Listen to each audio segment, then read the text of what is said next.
Plus je lis de livres en psychologie, de livres sur les gens qui réussissent dans la vie, et plus je me rends compte que l'école prépare mal les adolescents à devenir adultes. Le problème, c'est que les étudiants rentrent à l'école sans avoir une idée précise de l'emploi qu'ils veulent, et ils étudient au lycée sans trop savoir pourquoi. Du coup, ils ont peur, ils angoissent pour leur avenir. Dans cette vidéo, je vais vous apprendre 2 clés qui vont vous préparer à rentrer dans le monde adulte et que vous ne verrez jamais dans un manuel scolaire. En intégrant ces principes, vous allez enfin savoir pourquoi vous vous levez le matin. Je sais pourquoi je me lève. Maman! Et pourquoi vous allez étudier ou travailler. Je me souviens quand j'étais au lycée, j'étais perdu, je ne savais pas vraiment ce que je voulais faire, j'étais rempli de doutes. Si j'essaie de débarrer mon propre business, je vais échouer, ce sera mauvais. Si je fais savoir à quelqu'un qu'il m'intéresse, je vais être rejeté. Si je rencontre un grand succès, mes amis ne m'aimeront plus. J'ai pas de bonnes notes à l'école, je vois pas comment je peux réussir dans la vie. Pourquoi je mériterais de réussir? C'est dangereux d'essayer quelque chose de nouveau, non? Et un jour, j'ai lu un livre qui m'a changé la vie.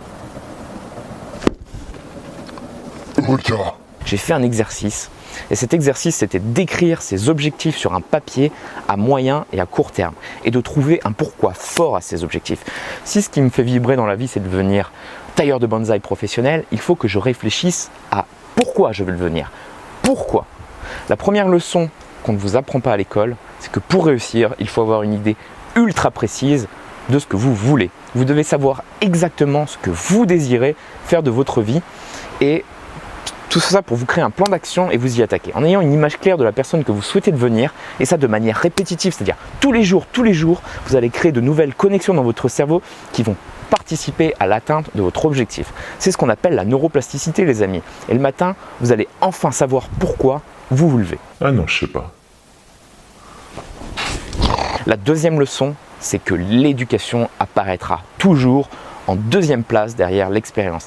Les employeurs, surtout aux États-Unis, préféreront toujours l'expérience, l'attitude d'un candidat à un diplôme. Et je lisais une étude d'Harvard, je ne me souviens plus exactement des chiffres, mais ils ont mené une enquête et Harvard a révélé que 85% des personnes étaient recrutées pour leur attitude positive plutôt que pour leur diplôme. Donc si vous voulez vraiment faire quelque chose comme intégrer une carrière spécifique, pratiquez, éduquez-vous, devenez un expert dans vos domaines et faites-le.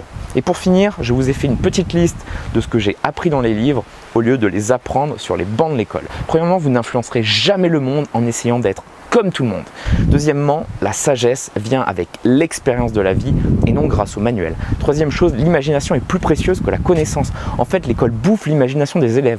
Je vous invite à regarder le discours de Ken Robinson sur internet, Our School Creativity. Quatrièmement, l'échec précède le succès. En fait, l'échec génère de l'expérience, donc de l'apprentissage.